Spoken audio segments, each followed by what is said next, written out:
Hello everyone, welcome again to our YouTube channel NK maths. इस video में दोस्तों मैं ज्योमेट्री के वो सारे क्वेश्चन कवर करने वाला हूं जो एसएससी सीजीएल 2020 प्री में पूछे गए थे। ज्योमेट्री में काफ़ी सारे क्वेश्चन हैं और आपको जो पीडीएफ मिली होगी उस पीडीएफ में ज्योमेट्री के साथ साथ मेंसुरेशन के भी क्वेश्चन हैं। तो मैं आपको बता दूं कि मैंने केवल ज्योमेट्री के क्वेश्चन लिए हैं इस वीडियो में, मेंसुरेशन का नहीं लिया है। अगर आप मेंसुरेशन की वीडियो चाहते हैं तो आप मुझे ज़रूर से कमेंट कर दें, मैं मेंसुरेशन के लिए भी अलग से वीडियो ला दूंगा।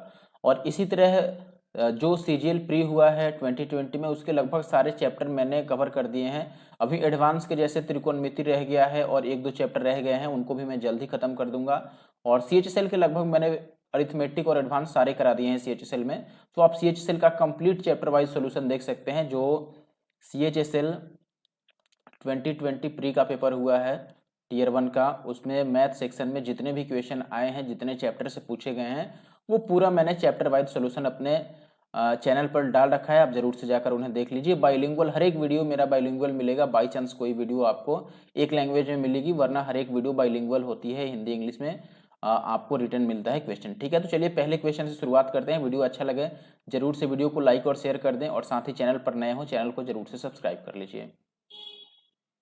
और अगर आपके पास पीडीएफ नहीं है तो आप हमारा Telegram group NK maths Nandu Kumar उसको ज्वाइन कर लें। यूट्यूब पर भी एनके मैथ्स नंदू कुमार आप सब्सक्राइब कर सकते हैं। इंस्टाग्राम पर फॉलो कर सकते हैं एनके मैथ्स नंदू कुमार नाम से। ठीक है, तो चलिए फिलहाल मैं शुरू करता हूं, बाकी सारी चीज़ें आपको बीच में बताता रहूंगा मैं। देखिए दोस्तों, पहले क्वेश्चन में आपको क्या दिया गया है। पहले प्रश्न में आपको दिया गया है कि ट्रायंगल एबीसी है और एक पीक्यूआर है, दो त्रिभुज हैं, इनके क्षेत्रफल का जो अनुपात है रेशियो वो 144/49 है। और आपको एक में लेंथ दे रखी है, ये प्रोवाइड करा रखी है और आपसे पूछ रहा है कि पी आर की लेंथ क्या होगी। देखिए सबसे पहले आपको ध्यान रखना है कि ये जो ऑर्डर है ए बी सी का, इसी ऑर्डर में आपको नाम रखना है त्रिभुज का। जैसे मैंने पहले से दो त्रिभुज बना रखा है, तो आप देखें कि पहले में ए बी सी नाम है, तो मैंने ऊपर ए लिया और लेफ्ट साइड में बी लिया और राइट साइड में सी लिया।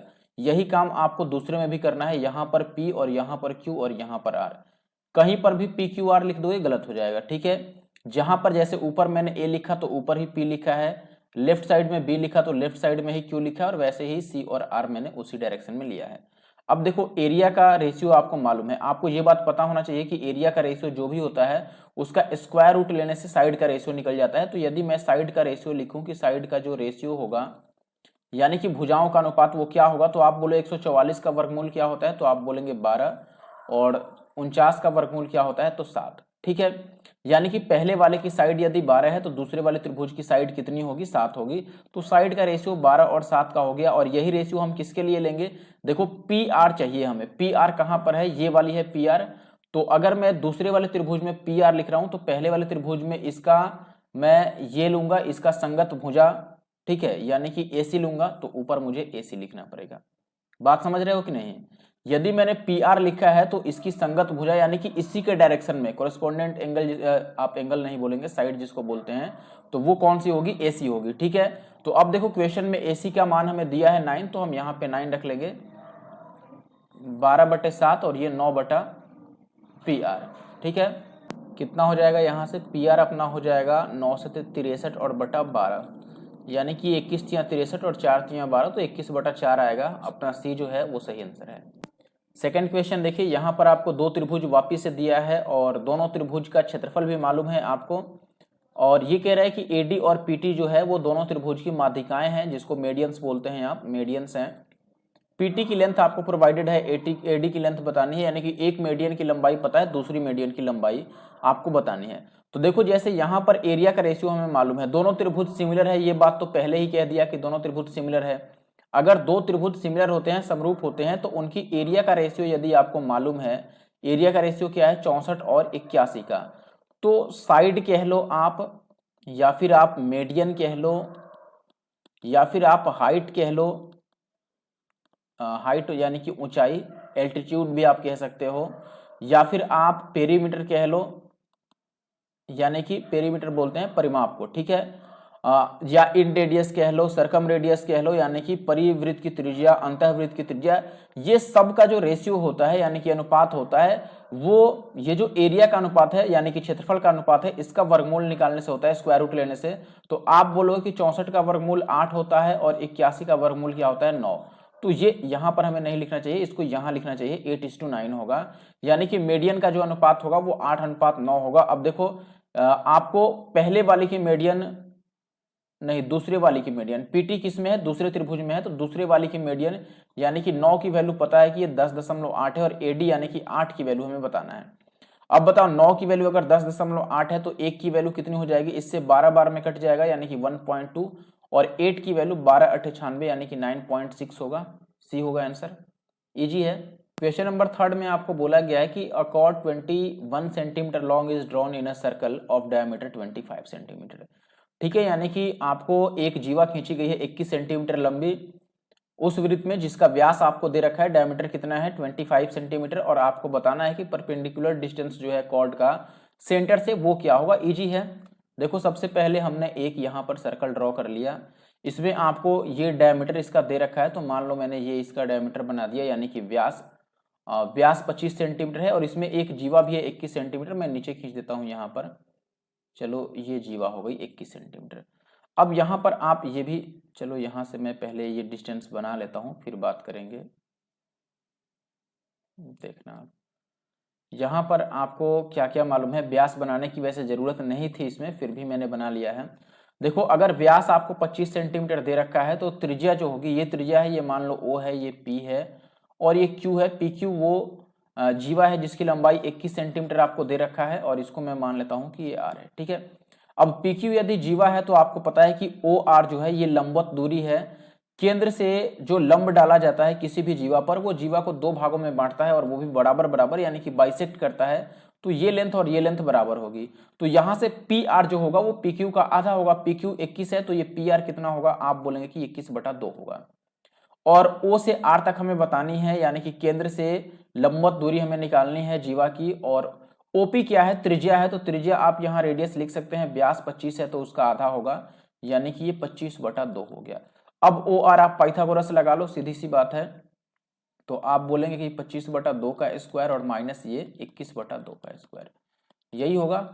तो आप a + b × a - b में चले जाएं तो बेहतर होगा, या फिर डायरेक्ट स्क्वायर ही घटा लें। 25 का स्क्वायर 625 होता है, और जो 21 है इसका स्क्वायर 441 होता है, तो ये 5 में से 1 जाएगा 4, और 12 में से 4 जाएगा 8, और यहाँ पर बच गया 5 में से 4 जाएगा 1, तो ये आ गया 184 यानी कि 184 और बटा 4, तो ये 4 चौके 16 और 4 छक 24, 46 आएगा, यानी कि डी है answer.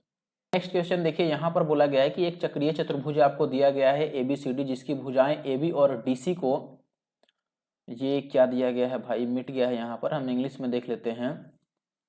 Side AB and DC of a cyclic quadrilateral ABCD, यहाँ तक ठीक है। Produce to meet at E, यानी कि AB को और DC को बढ़ाया गया है E पर मिलने के लिए। AB और DC ये E है, E पर मिलने के लिए बढ़ाया गया है।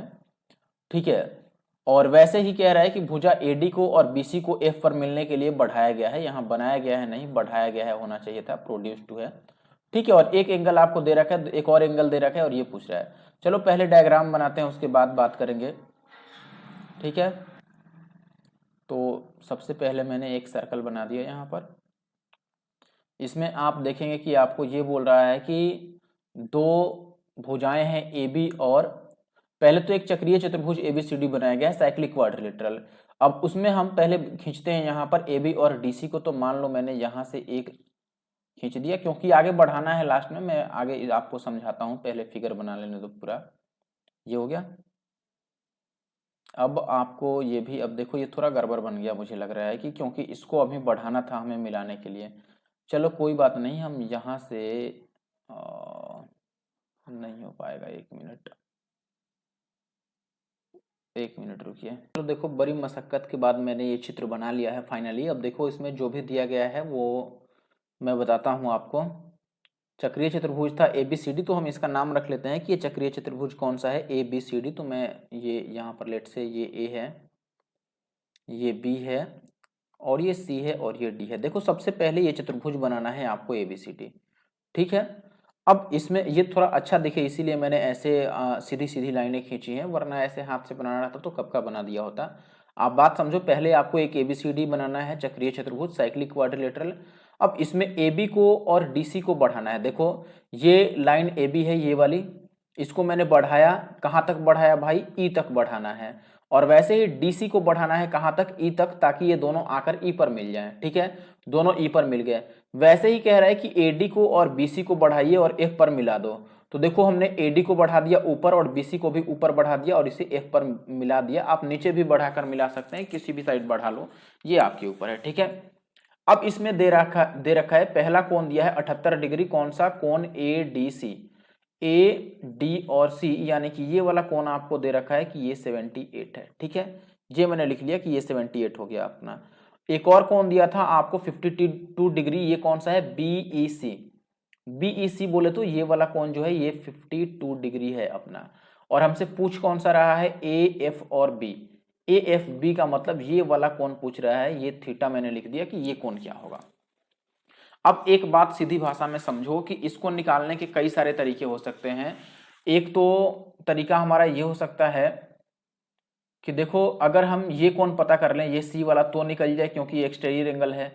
या फिर आप ये देख सकते हैं कि ये जो है ट्राइंगल ए एफ बी, किसी भी त्रिभुज में तीनों कोणों का योग 180 डिग्री होता है। यानी कि किसी तरह से अगर मैं ये कोण निकाल लूं और ये कोण निकाल लूं, यानी कि ए और बी का निकाल लूं, तो एफ वाला हम निकाल सकते हैं क्योंकि 180 में से माइनस कर देंगे ए को और बी को। ठीक है, तो चलो देखते हैं कि ये दोनों कोण हम कैसे निकाल सकते हैं, उसके बाद आगे बढ़ेंगे।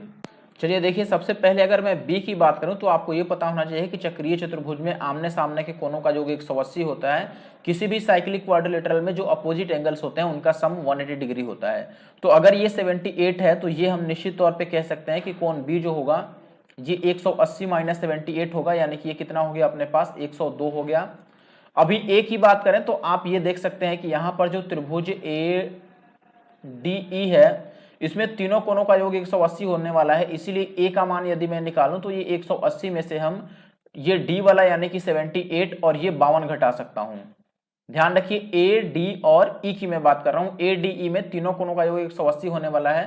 तो 180 में से यदि मैं 78 और प्लस 52 को माइनस कर दूं तो हमारा एंगल ए निकल आएगा। तो ये 180 और माइनस का ये जोड़ेंगे तो 7 5 12 और ये 10 130 हो गया। तो ये कितना आ गया अपने पास, 50। अब हम थीटा को डायरेक्ट लिख सकते हैं कि इस त्रिभुज में, त्रिभुज ए एफ बी में, इसमें आप देखेंगे कि तीनों कोणों का योग 180 होने वाला है। तो थीटा का मान 180 में से ए को और बी को हमें घटाना होगा। तो ये हो गया अपने पास 180, ए प्लस बी कितना है, ये था अपने पास 50 और ये तो ये 152 हो गया निश्चित तौर पर। तो ये 28 डिग्री आएगा क्योंकि लास्ट में 8 दिख रहा है, तो ऑप्शन ए सही है। नेक्स्ट क्वेश्चन, क्वेश्चन नंबर 6, यहाँ पर भी वही बोला गया है कि एबीसीडी एक साइक्लिक क्वाड्रिलेटरल है और इसमें जो डायगोनल बीडी है और एसी है दूसरे को ई पर काटते हैं। यदि एंगल बीईसी जो है ये 138 डिग्री और ईसीडी 35 डिग्री, तो कोण बीएसी का मान क्या होगा। ठीक है, चलो पहले फिगर बनाते हैं और सबसे पहले एक मैंने सर्कल ड्रॉ कर दिया। अब इसमें आपको कह रहा है कि इसमें एक चक्रीय चतुर्भुज बनाया गया है, तो चक्रीय चतुर्भुज में एक बना देता हूं। चक्रीय चतुर्भुज का मतलब बस ये हुआ कि जिसके चारों कोण जो हों वो वृत्त पर स्थित हो, यानी कि वृत्त की परिधि पर, ठीक है, सरकमफ्रेंस पर हो।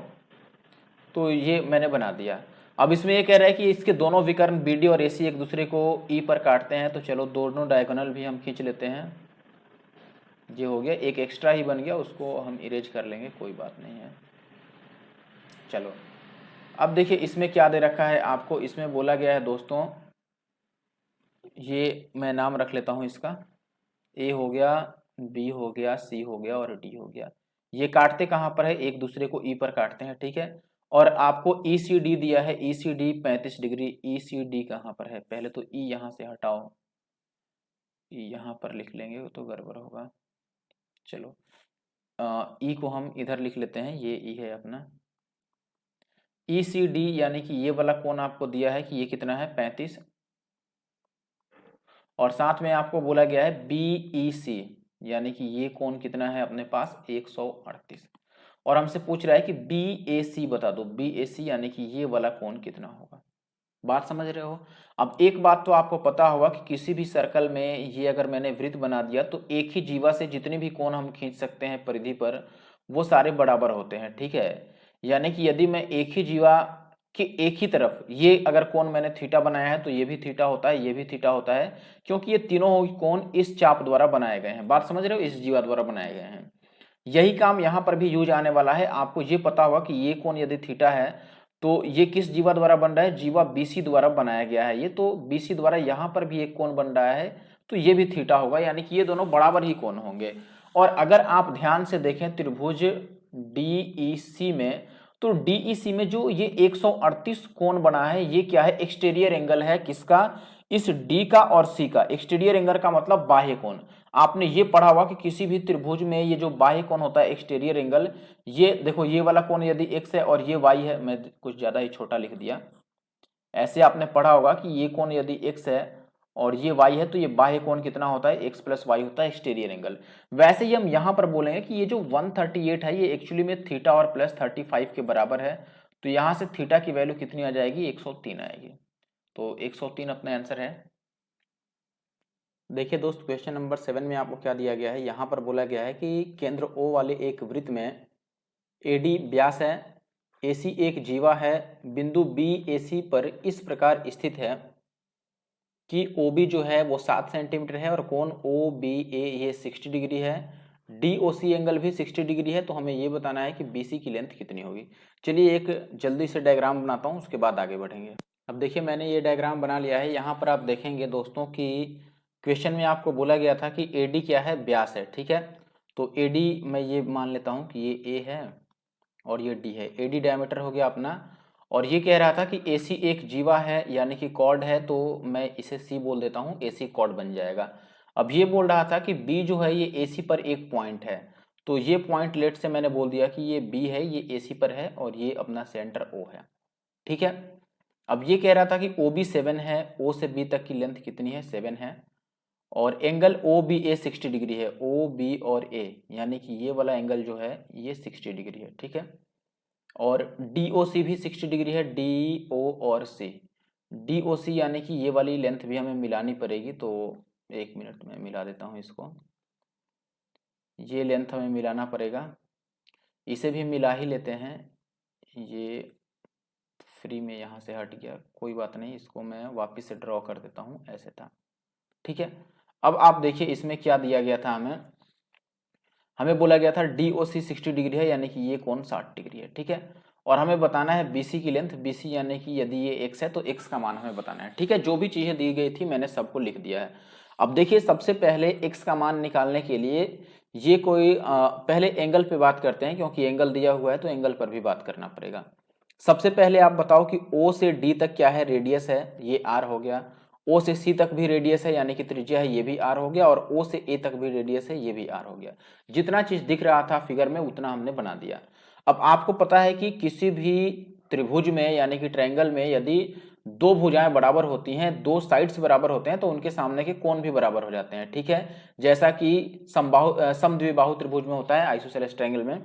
तो आप देखें कि ये R है OC और OD भी R है, तो निश्चित रूप से इनके सामने के जो कोण होंगे वो बराबर बराबर होंगे, ठीक है। और कितना कितना होगा, मान लो अगर ये दोनों थीटा है तो आप बोलेंगे कि देखो पहले इस 60 डिग्री को तो हटा लो, 180। देखो त्रिभुज में OC और D की बात कर रहा हूं, उसमें C और D जो कोण है ये दोनों से ही सेम होंगे, क्योंकि इनके सामने के साइड सेम है। और इनकी वैल्यू कितनी होगी, तो आप बोलेंगे कि 180 में से 60 पहले हटा दो और आधा कर दो, क्योंकि पूरे त्रिभुज में तीनों कोणों का योग 180 डिग्री होता है। इसमें से यदि इस 60 को हटा दें तो C और T बच जाएगा, और दोनों बराबर है तो हम आधा आधा कर देंगे। तो ये 180 में से 60 हटाएंगे तो आएगा 120, और आधा आधा करने पर ये 60 ही आएगा, यानी कि ये कोण भी 60 है तो ये कोण भी 60 हो गया।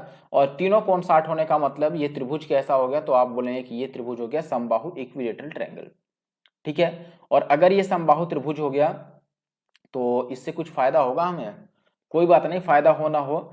अब हम बात करते हैं, देखो त्रिभुज किसमें, त्रिभुज AC और D में। त्रिभुज ACD क्या है, ये अर्धवृत्त में बना हुआ कोण है, ठीक है। अर्धवृत्त में बना हुआ कोण हमेशा 90 डिग्री में होता है। अर्धवृत्त में जो भी कोण बनता है वो 90 डिग्री का बनता है। या अर्धवृत्त में यदि आप व्यास को मानकर कोई त्रिभुज बनाते हैं तो जो सबसे बड़ा कोण बनता है वो 90 डिग्री का होगा।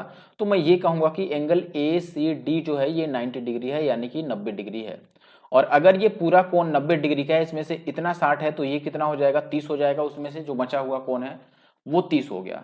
बात क्लियर है, वो कोण 30 हो गया। अभी देखो हमें 30 के सामने का पता है कि 30 के सामने 7 डिग्री है, तो हम 7 सेंटीमीटर है, ये कोण हमें निकालना पड़ेगा। ये कोण अब कैसे निकाल सकते हैं, तो अगर ये कोण भी निकल जाए। अच्छा एक और बात बताओ, एंगल त्रिभुज AOC जो है, त्रिभुज AOC, इसमें ध्यान देना, त्रिभुज AOC में भी 2 रेडियस है। देखो यहाँ पर भी ये एक त्रिज्या ही है और ये भी त्रिज्या है, यानी कि 2 कोण बराबर हो गए, 2 भुजा बराबर हो गया OA और OC। अगर 2 भुजा बराबर हो गया तो इनके सामने के कोण भी बराबर होंगे, यानी कि एक कोण यदि 30 डिग्री दिया है, देखो कोण OCB और कोण OA और B, ये दोनों ही 30-30 डिग्री हो जाएंगे, क्योंकि इनके सामने के भुजाएं बराबर हैं, तो ये भी 30 हो गया। बात क्लियर है। अब हम इसको लिख सकते हैं कि ये कोण कितना हुआ, ये वाला देखो ये 30 है। इस कोण की मैं बात कर रहा हूं कि ये जो कोण होगा, कौन सा कोण, कोण BOC, ये कितना होगा, ये हमें पहले निकालना पड़ेगा, तभी बात बनेगी। ठीक है। अब आप बोले हैं कि देखो अगर ये कोण निकालना है, अभी भी हम निकाल सकते हैं, ऐसा नहीं है, लेकिन इससे अच्छा होगा कि हम कोण BOC पर बात करें कि BOC कैसे निकालें। तो आप बोले हैं कि BOC निकालने के लिए हमारे पास उपाय यही है कि ये कोण हम निकाल लें कि ये कोण कितना होगा। तो आप बोले किसी भी त्रिभुज में तीनों कोण होता है 180 डिग्री। देखो अब अगर मैं बात करूं किसकी, यहां पर समझिएगा, त्रिभुज ABO की, तो ABO में एक कोण तो 30 डिग्री था, एक कोण 60 डिग्री, तो तीसरा कोण कितना बनेगा, 90 डिग्री बनेगा। निश्चित रूप से 180 में से घटाओगे तो ये 90 डिग्री हो गया। अब पूरी रेखा पर 180 डिग्री का कोण बनता है, तो ये कोण कितना बन जाएगा, 9 6 15, तो ये 30 डिग्री ही बनेगा, सीधी सी बात है। बात समझ रहे हो, ये 30 डिग्री बनेगा। अब देखो इस त्रिभुज में, त्रिभुज BOC में देख लो, त्रिभुज BOC में आप बोलोगे कि दो कोण 30-30 डिग्री का हो गया है, और किसी भी त्रिभुज में यदि दो कोण बराबर होते हैं तो उनके सामने की भुजाएं भी बराबर हो जाती हैं। तो देखो ये 30 डिग्री है, इसके सामने 7 है, तो इस 30 के सामने भी क्या होगा, 7 होगा, यानी कि BC का मान कितना होगा, 7। देखो हम शुरू में ही अगर ये बात पकड़ लेते कि हमें बस कोण निकालना है, साइन रूल लगाना है, आप इसमें साइन रूल भी लगा सकते हैं, लेकिन जब दोनों कोण बराबर ही आ गया तो साइन रूल लगाने की जरूरत ही नहीं पड़ती है, क्योंकि दोनों कोण बराबर है तो सामने के भुजा भी बराबर होंगे। तो इस बात पर अगर हम पहले ही गौर करते तो हम पहले ही डायरेक्ट इन्हीं दोनों कोण को निकालने पर ध्यान देते, इतने सारे जो हमने कोण निकाला है इनको निकालने की जरूरत नहीं पड़ती। चलिए फिलहाल आगे बढ़ते हैं और अगले क्वेश्चन पे। चलिए देखिए अगले क्वेश्चन में बोल रहा है कि त्रिभुज ABC में D और E जो है वो AB और AC भुजाओं पर स्थित बिंदुएं हैं, और इस तरह से हैं कि कोण ADE जो है वो कोण B के बराबर है। AD 7 है, BD 5 है, BC 9 है, तो DE पूछ रहा है। देखो ये त्रिभुज मैं मान लेता हूं कि ये जो त्रिभुज है ये ABC है। इसमें कह रहा था कि AB पर, देखो D कहाँ है, AB पर, और E कहाँ है, AC पर। तो मैं AB पर D मान लेता हूं और यहाँ पर E मान लेता हूं, और ये इस तरह से दिया गया है कि कोण ADE यानी कि ये वाला कोण कोण B के बराबर है।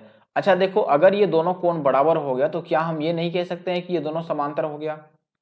अगर दो लाइनों पर एक तीसरी लाइन खींची गई हो तो ये दोनों कोण जब भी बराबर होता है तो हम ये कह सकते हैं कि ये दोनों कोण बराबर हो गया, यानी कि ये दोनों लाइनें क्या हैं, पैरेलल हैं, क्योंकि ये दोनों संगत कोण है, करस्पॉन्डेंस एंगल है। अगर ये सेम हो गए, संगत कोण बराबर हो गए, तो ये दोनों जो लाइन है ये क्या होते हैं, समांतर होते हैं। तो मैंने ये कह दिया कि देखो दोस्त DE जो है ये BC के पैरेलल हो गया। और देखो त्रिभुज में समरूपता यदि आपने पढ़ी होगी, सिमिलरिटी, तो जब भी दो त्रिभुज इस फॉर्मेट में होते हैं जिस फॉर्मेट में अभी है, और इसमें यदि बेस पैरेलल हो गया यानी कि DE और BC पैरेलल हो गए, तो निश्चित रूप से त्रिभुज ADE जो है ये सिमिलर हो गया त्रिभुज ABC के। बात समझ रहे हैं। और अगर ये समानुपाती हो गए, सॉरी, ये अगर सिमिलर हो गया तो भुजाएं समानुपाती होंगी, सेम रेशियो बनाएंगी। तो हम बस उसी पर बात कर लेते हैं। देखो AD दिया है आपको कि ये 7 है, ठीक है, BD 5 दिया है, ये भी मान लिया।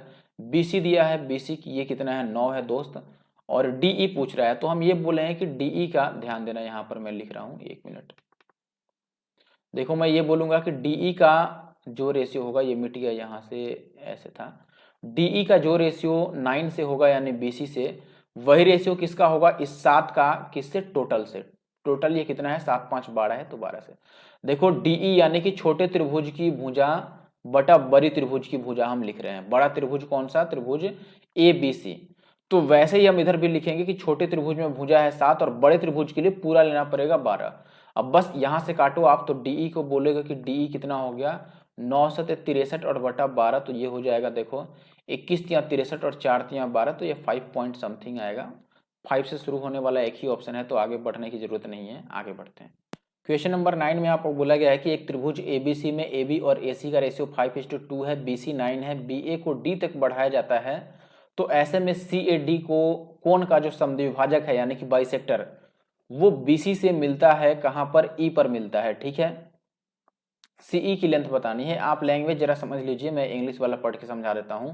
ये कह रहा है कि त्रिभुज ABC है जिसमें AB AC का रेशियो दिया गया है आपको 5:2 का, BC का मान दिया गया है, BO को बढ़ाया गया है कहां तक, D तक, BA को D तक बढ़ाया गया है। ठीक है, और ऐसे में जो बाइसेक्टर है कोण CAD का समद्विभाजक है वो BC को आगे बढ़ाने पर E पर जाकर मिलता है, तो हमें लेंथ बतानी है CE की लंबाई कितनी होगी। चलिए देखो मैं चित्र से समझाता हूं। मान लो ये त्रिभुज ABC है अपना, अब इसमें आपको ये बोल दिया गया कि BC कितना है, 9 है, तो मैं BC को 9 रख देता हूं, और आपको AB और AC का रेशियो 5:2 बताया गया है, AB बाई AC। चलो मैं इधर लिख देता हूं कि AB बाई AC जो दिया गया है ये आपको 5/2 दिया गया है। ठीक है, और कुछ तो नहीं दिया गया, नहीं। BA को D तक बढ़ाया गया है, BA को D तक बढ़ाया गया है, चलो बढ़ा देते हैं, 1 मिनट।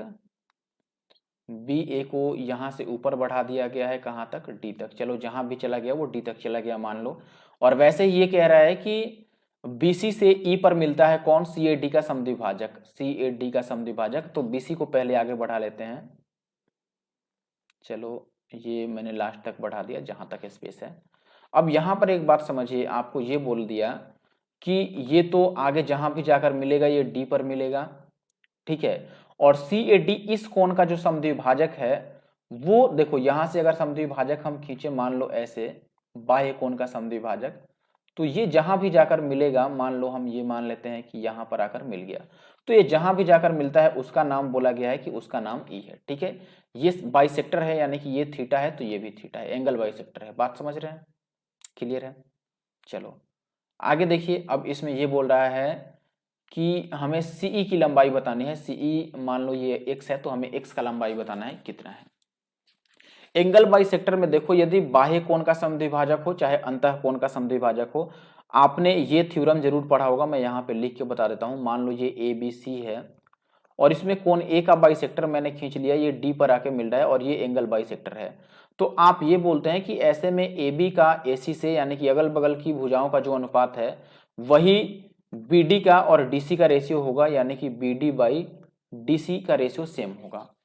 और यही बिल्कुल सेम थ्योरम होता है जब बाह्य कोण का समद्विभाजक हो तब भी, यानी कि अगर ये बाहर कटा हुआ है, मान लो आप ऐसे बोलोगे कि ये हमने यहां बढ़ा दिया और इसका समद्विभाजक यहां पर आके मिल रहा है। ठीक है, इस बार भी ये A है और कोण समद्विभाजक ये D है मान लो, और त्रिभुज अपना ABC ही है, बस समद्विभाजक जो है ये बाहर चला गया है। ठीक है, तो ऐसे केस में भी सेम चीज लागू होता है कि AB by AC is equal to BD by DC। ठीक है, तो यही चीज मैं यहां पर लिख लेता हूं। लेट से जहां E है इसको अगर मैं D कह लूं, इस D को हटा लो, इस D की कोई जरूरत नहीं रह गई। अब मैं थोड़े समय के लिए इस थ्योरम को समझाने के लिए बोल रहा हूं कि देखो ये जो E है इसको हटाओ और यहां पर मान लेते हैं D, तो हम यही सेम थ्योरम अप्लाई कर देंगे। अब ये जो थ्योरम मैंने लिखा है सेम थ्योरम अप्लाई कर सकते हैं। ठीक है, तो चलो इस थ्योरम पर बात कर लेते हैं। इसमें AB बाई AC लिखना है, तो AB बाई AC तो हमें 5/2 मालूम है, तो मैं 5/2 लिख देता हूं, और राइट साइड में लिखना है BD और बटा DC। तो देखो BD कितना है, तो आप बोले कि B से D तक अगर हमें लिखना है तो 9 को और x को जोड़ना पड़ेगा, तो मैं BD के लिए लिख लेता हूं कि ये 9 प्लस x हो गया, और नीचे DC लिखना है, DC कितना है अपना x है, बस यहां से कैलकुलेट कर लो। तो आप बोलोगे कि ये हो गया 5x इक्वल टू 9 दूना 18 और प्लस का 2x, यानी कि 3x कितना हो गया अपने पास 18, तो x का मान कितना हो गया 6। तो D यानी कि 6 सही आंसर है, हमें x ही बताना था एक्चुअली में। चलिए नेक्स्ट क्वेश्चन नंबर 11 में आपको बोला गया है कि एक वृत्त चतुर्भुज ABCD की चारों भुजाओं को स्पर्श करता है, जिसकी भुजाएं AB 8.4 है, BC 9.8 है, CD 5.6 है, AD बतानी है। जैसे मान लो ये मैंने बता दिया कि ये ABCD एक चतुर्भुज है, क्वाड्रिलेटरल है, और इसके अंदर एक सर्कल है जो कि हर एक साइड को टच कर देता है। तो यहां पर आपको बोला गया है कि CD कितना है 5.6 है, और आपको BC दे रखा था, BC कितना दे रखा था 9.8, और AB दे रखा था आपको 8.4, और आपसे AD पूछ रहा था कि AD बता दो कितना है। AD को लेट से मैं बोल देता हूं कि ये x है। देखो ऐसे कंडीशन में आपको याद रहना चाहिए कि जब भी कोई वृत्त किसी क्वाड्रिलेटरल के हर एक साइड को टच कर दे तो इसमें आमने सामने की भुजाओं का योग सेम होता है, यानी कि सम ऑफ अपोजिट जो साइड्स होते हैं वो सेम होते हैं। यानी कि मैं ये बोलूंगा कि x प्लस 9.8 जो होगा यहाँ पर x प्लस 9.8 ये एग्जैक्टली इक्वल होगा किसके 5.6 और प्लस 8.4 के। ठीक है, यहां से आप x की वैल्यू बोलोगे तो ये कितना हो गया, आप बोलोगे कि ये तो 1 बन रहा है, 8 5 13 1 14 हो गया, तो 14 माइनस का 8 5 13 1 14, 14 माइनस का 9.8। देखो लास्ट में 0.2 दिख रहा है ना, तो ये आंसर हो गया। पूरा घटाने की जरूरत नहीं, चाहे जो भी आए। आपको पता है कि ये लास्ट में 0.8 को घटाएंगे तो 0.2 आना है, तो ये आई थिंक 4.2 ही आएगा। ठीक है, आपको बस ये याद रखना है कि ऐसे कंडीशन में देखो ए बी और प्लस डी सी जो है ये एग्जैक्टली सेम होगा ए डी और प्लस बी सी के। ठीक है, ये बात याद रखनी है। आप इंस्टाग्राम पे अब मुझे फॉलो कर सकते हैं, हमने इंस्टाग्राम पर अपना सेम नाम रखा है NK मैथ्स, और यहाँ पर अंडरस्कोर और फिर आप लिखेंगे पूरा नाम नंदू कुमार, अपना पूरा नाम नहीं। ठीक है, ये अपना इंस्टाग्राम का आईडी है। ठीक है, आप इंस्टाग्राम पे हमें फॉलो कर सकते हैं। वहाँ पर आपको इम्पोर्टेंट जो फॉर्मूलाज वगैरह होते हैं या इम्पोर्टेंट जो ज्योमेट्री के रिजल्ट, जैसे यूट्यूब शॉर्ट्स आता है, तो यूट्यूब शॉर्ट्स के जैसे जैसे इंस्टाग्राम पे रील्स बनाते हैं लोग गाने की, डांस की, कॉमेडी की, वैसे ही मैं भी छोटी छोटी वीडियो बना के डालता रहता हूं जो बिल्कुल आपके लिए फ़ायदेमंद है। और डायरेक्ट जो रिजल्ट्स होते हैं, जो इंपॉर्टेंट ज्योमेट्री और मेंसुरेशन के रिजल्ट्स हैं या जो इंपॉर्टेंट ट्रिक्स वगैरह हैं, उनको मैं डालते रहता हूँ। आप वहाँ से काफ़ी सारा फ़ायदा उठा सकते हैं अगर आप प्रिपरेशन कर रहे हैं तब, वरना कोई फ़ायदा नहीं है। ठीक है, तो आप ज़रूर से मुझे फॉलो कर लीजिए इंस्टाग्राम पर। चलिए आगे बढ़ते हैं। क्वेश्चन नंबर 12 में बोल रहा है कि त्रिभुज एबीसी में कौन सी 90 डिग्री है, क्यू बीसी का मिड पॉइंट है, ए बी दिया है, ए सी दिया है, तो आपसे ए क्यू पूछ रहा है। ठीक है, चलिए पहले हम डायग्राम से बात करते हैं। ये मैंने 90 डिग्री वाला एक ड्रॉ कर लिया त्रिभुज। अब इसमें आपको ये बोला गया है दोस्तों कि कौन सी 90 डिग्री है, तो लेट से इसको मैं सी मान लेता हूँ, ये बी लिख दिया मैंने, ये ए लिख दिया। अब ये कह रहा था कि Q जो है ये BC का मिड पॉइंट है, तो मैं इसका मिड पॉइंट यानी कि मध्य बिंदु Q बना देता हूं। अब हमें AQ की लेंथ बतानी है, तो निश्चित रूप से A और Q को मिलाना होगा, तो चलो मिला देते हैं। देखिए मैंने A से Q को मिला दिया, जिसकी लेंथ हमें बतानी है। अच्छा देखो, एक बात तो आपको याद होगी, आपने पढ़ा होगा कि मिड पॉइंट से शीर्ष को मिलाने वाली भुजा, वर्टेक्स से हम मिड पॉइंट को मिलाते हैं सामने वाली साइड को, तो वो मेडियन कहलाता है। यानी कि यहाँ पर AQ क्या है, तो आप बोलेंगे कि AQ मेडियन भी है। ठीक है, मेडियन को हिंदी में हम क्या बोलते हैं, माध्यिका। तो माध्यिका की लेंथ निकालने के लिए जनरली हम अपोलोनियम थ्योरम लगाते हैं, तो आप चाहें तो यहाँ पर अपोलोनियम थ्योरम लगा सकते हैं, लेकिन इसमें उतना करने की जरूरत नहीं है। ये इजी क्वेश्चन है, अपोलोनियम से भी इजी ही है, और ऐसे भी आप इजी डायरेक्टली पाइथागोरस पे जा सकते हैं। कैसे देखना है, यहाँ पर आपको क्या क्या दे रखा है, तो आप बोलें कि आपको ए बी दे रखा है कि 10 है। ठीक है, ए बी ये चीज 10 दे रखा है, और ए सी आपको 2√10 दे रखा है ये, और हमसे ए क्यू की लेंथ पूछ रहा है कि ए क्यू क्या होगा।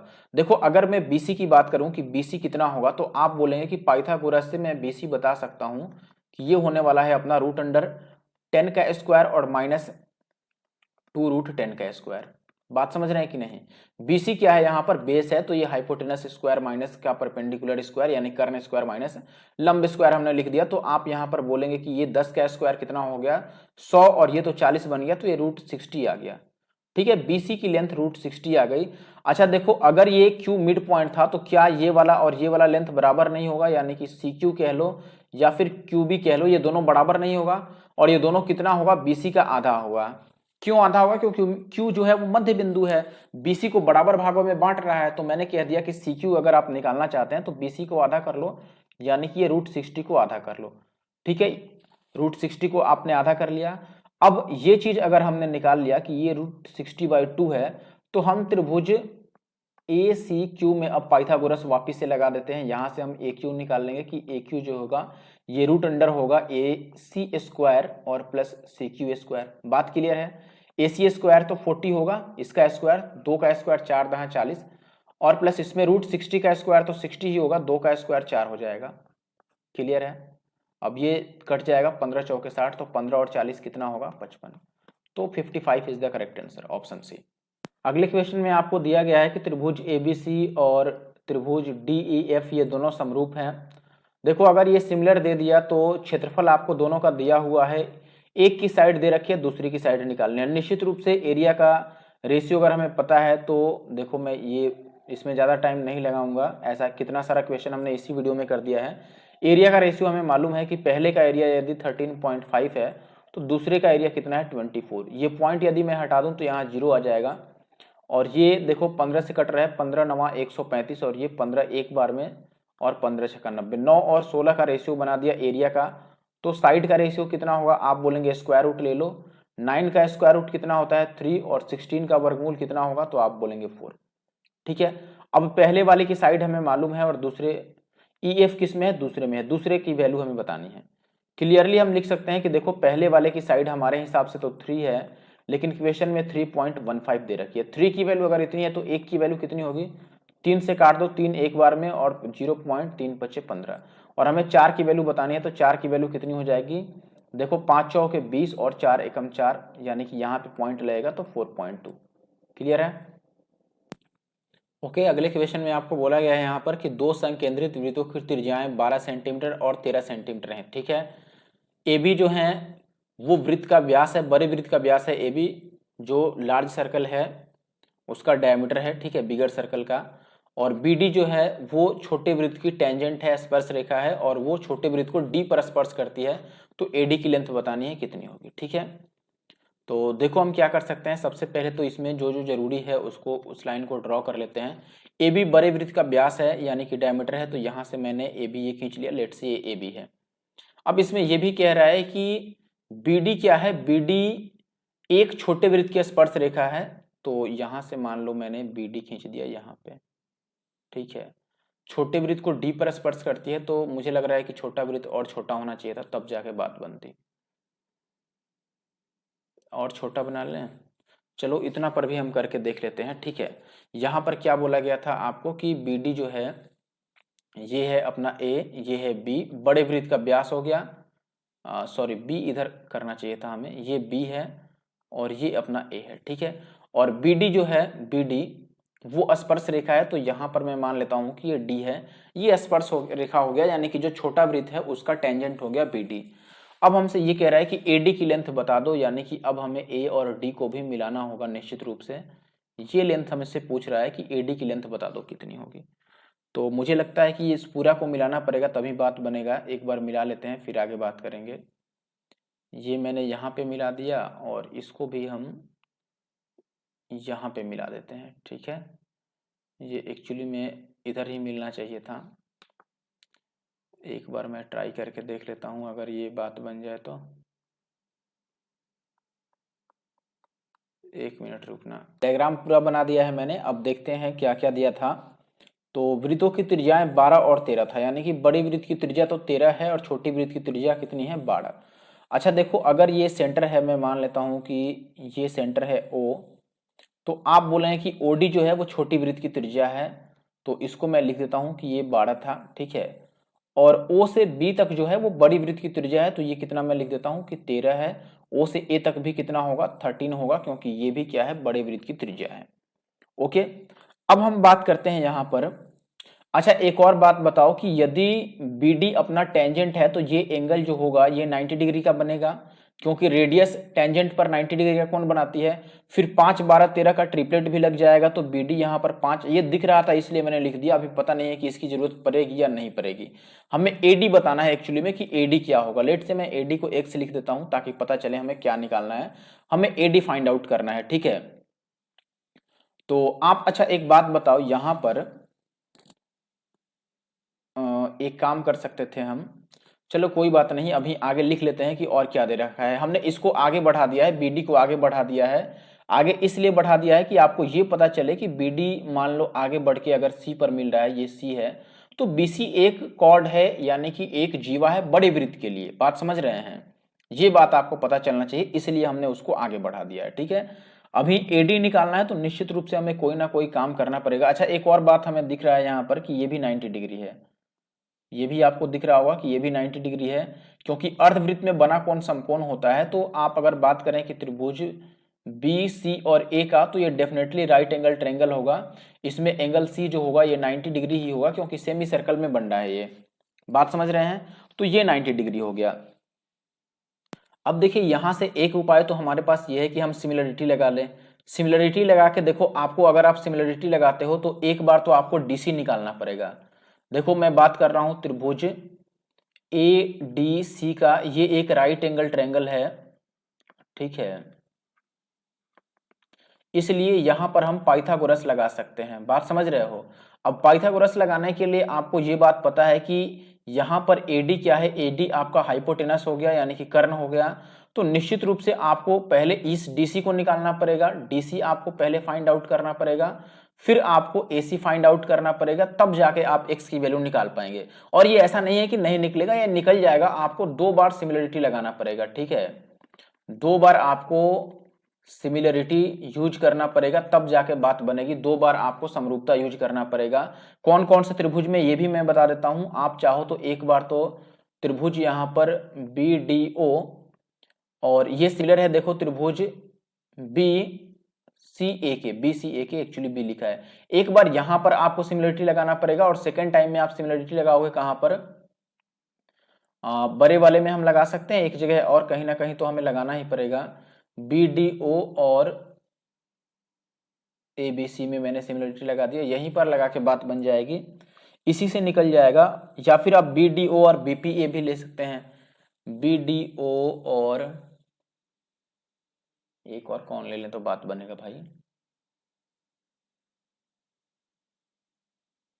इसको मिला दें फिर। BDO का तो हमने उसके साथ ले ही लिया है, यही है, सिमिलरिटी ही लगाना पड़ेगा, उसके बाद आप पाइथागोरस लगा सकते हैं, क्योंकि ये तो x है ही, ये 12 है, देखो इससे और इससे, इसी सिमिलरिटी से इसी 2 त्रिभुज में आप डबल सिमिलरिटी 2 बार लगाओगे तो बात बन जाएगा। या दूसरा उपाय है कि आप एक बात समझो, इस त्रिभुज में, कौन सा त्रिभुज की मैं बात कर रहा हूं देखना, मैं अलग बना के आपको बताता हूं। ये जो अपना त्रिभुज था दोस्तों, यहां पर ये लाइन मैंने ड्रॉ कर दिया, और यहां पर अपने पास था, 1 मिनट, ये मैंने यहां से खींच दिया और ये खींच दिया, ये बना दिया। एक बात अब समझना मैं क्या बताना चाहता हूं, ये था अपना पॉइंट डी, ये था बी, अगर आप ये समझ पाए तो बहुत अच्छा है, ये डेफिनेटली फास्ट है, उससे आपको ऑब्जर्व करना पड़ेगा। ये 5 था हमारा, ये एक्स जो हमें निकालना है, और ये अपने पास 12 था, ये भी 13 था, और ये भी 13 था। अब एक बात आप समझ गए होंगे कि यदि ये दोनों ही 13 13 है, ये भी 13 है, ये भी 13 है, तो ओ क्या हो गया, यहाँ पर मिड पॉइंट हो गया। बात समझ रहे हैं, मिड पॉइंट। और अगर ये मिड पॉइंट है तो यहां पर ओडी क्या हो गया, तो आप बोलेंगे कि ओडी तो मीडियन हो गया, फिर ओडी क्या हो गया, माध्यिका हो गया, क्योंकि ये सामने वाले भुजा AB को बराबर हिस्सों में बांट रहा है। और अगर ओडी माध्यिका है तो यहां पर हम अपोलोनियम लगा सकते हैं, अपोलोनियम थ्योरम, जिससे हम माध्यिका का मान निकालते हैं, ठीक है। अपोलोनियम थ्योरम क्या कहता है, यहां पर आपको पता होना चाहिए दोस्तों, उसके अकॉर्डिंग हम बोलेंगे यहां पर देखो BD का स्क्वायर, और देखो इसके सामने क्या है, यहाँ पर AD है, तो साथ में AD का स्क्वायर, ये होता है 2 टाइम्स ऑफ मीडियन का स्क्वायर, मीडियन यानी कि माध्यिका कौन सा है आपका, DO है, तो DO का स्क्वायर, और प्लस सामने वाली भुजा का आधा, कोई सा भी आप ले लो, OB ले लो या OA ले लो, तो मैं OB लिख देता हूँ, OB का स्क्वायर, ये है अपोलोनियम, इसका यूज कर लेते हैं हम, तो ये ज्यादा बेहतर होगा, जल्दी निकाल देगा। देखो BD 5 का स्क्वायर तो 25 हो गया, और AD तो हमें बताना ही है कि AD स्क्वायर हम ऐसे ही छोड़ देते हैं, और ये 2 टाइम्स ऑफ DO कितना है, तो आप बोलेंगे DO 12 है, उसका स्क्वायर तो 144 हो जाएगा, और OB 13 है, तो इसका स्क्वायर कितना हो जाएगा, 169।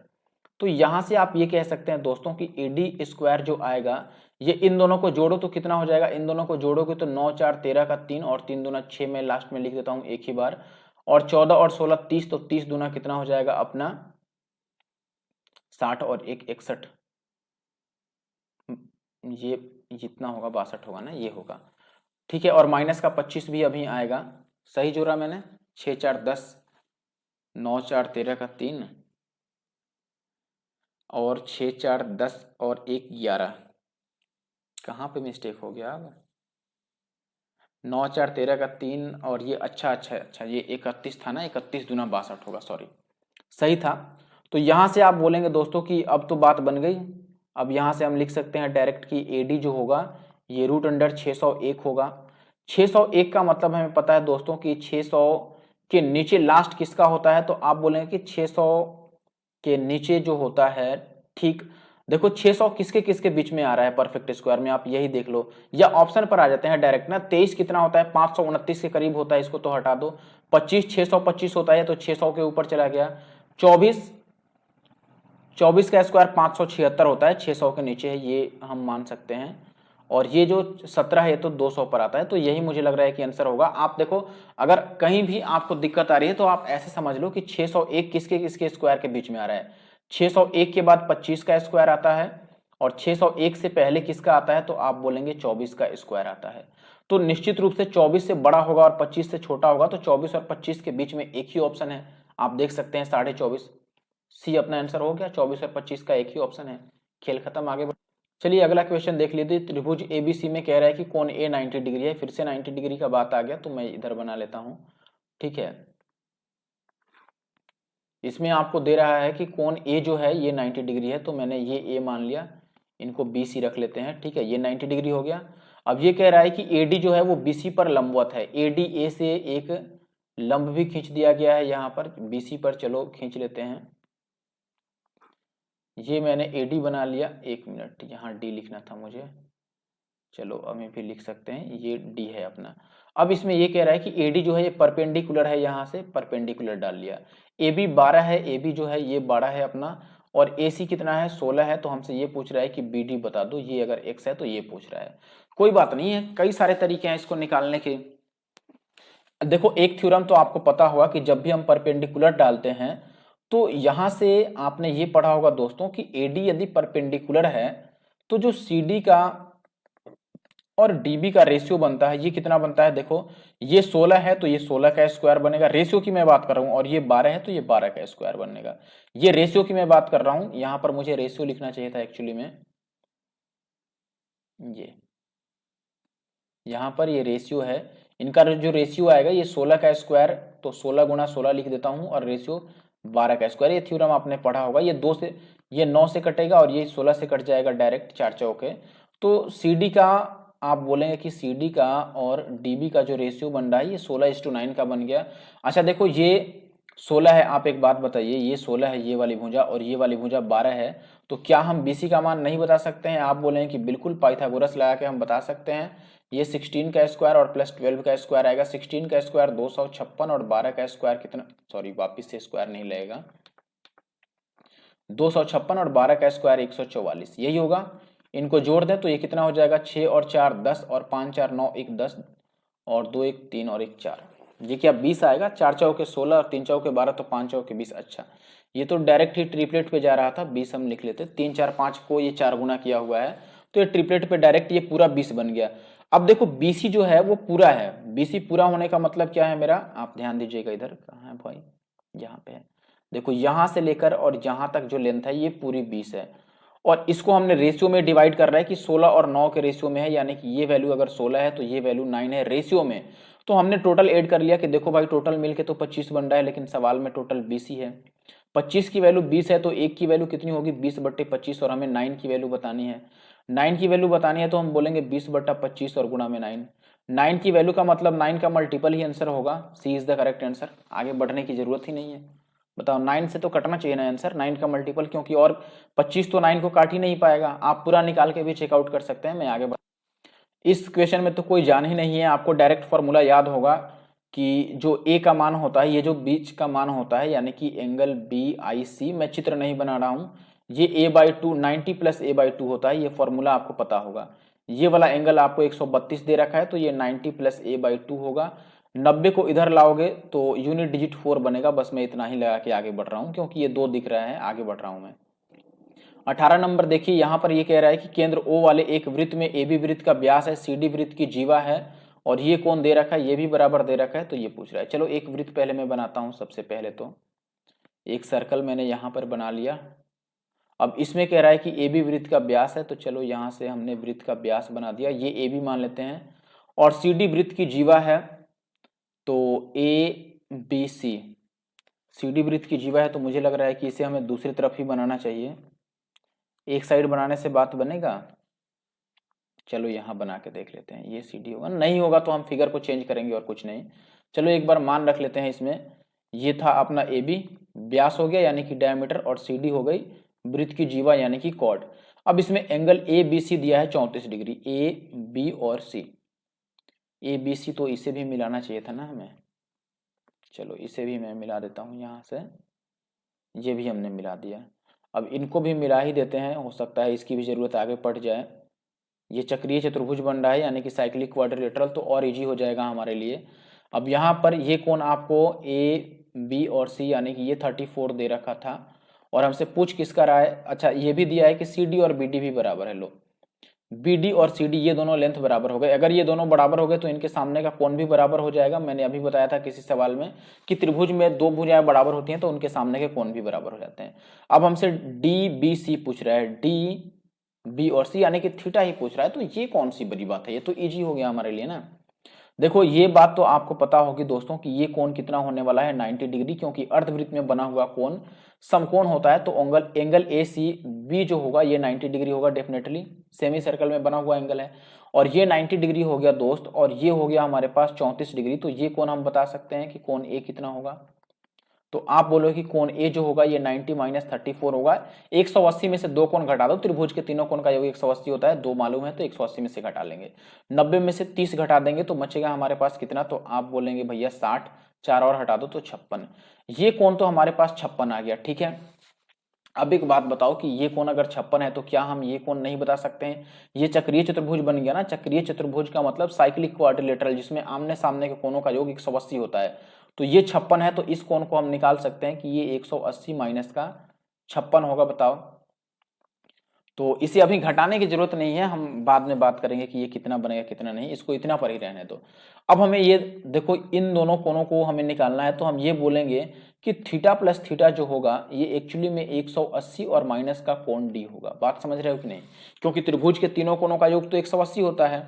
तो यहां पर हम ये बोलेंगे कि 2 थीटा की वैल्यू एक्चुअली होगी 180 और माइनस इसको, यही तो डी की वैल्यू है, तो ये हो जाएगा 180 और प्लस का 56, तो ये खेल तो खत्म हो गया और थीटा 56 का आधा आ जाएगा 28। आगे बढ़े। ओके, अगले सवाल में आपको बोला गया है, यहाँ पर देखिए ध्यान दीजिए। केंद्र O और त्रिज्या 5 सेंटीमीटर वाले एक वृत्त में AB और CD दो समांतर जीवाएं हैं जिनकी लंबाई क्रमशः 6 सेंटीमीटर और 1 सेंटीमीटर है, और जीवा केंद्र O के विपरीत दिशा में है। जीवा के बीच की दूरी 7 है, तो x का मान बताइए, ठीक है। कोई बात नहीं है, एक बात समझिए, ये केंद्र O हो गया, ठीक है, और 5 सेंटीमीटर त्रिज्या है, तो ये भी त्रिज्या है ये भी त्रिज्या है, दोनों को मैं 5 रख देता हूं, दोनों ही त्रिज्या है, ठीक है। ए बी और सी डी है, तो मैं मान लेता हूं कि चलो ये ए बी है, ठीक है, और इसको मैं मान लेता हूं कि ये सी डी है, दो जीवाएं हो गई। केंद्र ओ के विपरीत दिशा में खींचा गया है, तो मैंने पहले से डायग्राम बना कर रखा है कि बाद में बनाना ना पड़े। अब देखिए उसमें से ये कह रहा है कि जिनकी लंबाई 6 और x है, यानी कि एक की लंबाई 6 है और एक की x है, तो मैं मान लेता हूं कि ए बी आपको 6 दे रखा होगा। अब आप ये भी समझ रहे हैं कि ये पूरी वैल्यू अगर 6 है, तो यदि मैं केंद्र से लंब डालूं तो वो आधा आधा डिवाइड कर देता है, यानी कि ये 3 होगा और ये भी 3 होगा। बात समझ रहे हैं। और हमें सी डी की लेंथ बतानी है। अब बताओ कि अगर ये लंब है 90 डिग्री है, तो 3 4 5 का ट्रिपलेट आपको याद है, अगर ये 3 है ये 5 है, तो ये वैल्यू कितनी होगी, 4 होगी।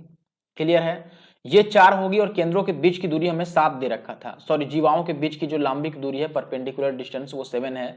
तो आप बोले हैं कि देखो अगर ये पूरा 7 था, यानी कि आप इसको यदि पी क्यू नाम दे दें, यानी कि ये पी है ये क्यू है, तो यदि पी क्यू पूरा 7 था और ये 4 हो गया तो ये 3 होगा, तभी ये पूरा 7 बनेगा।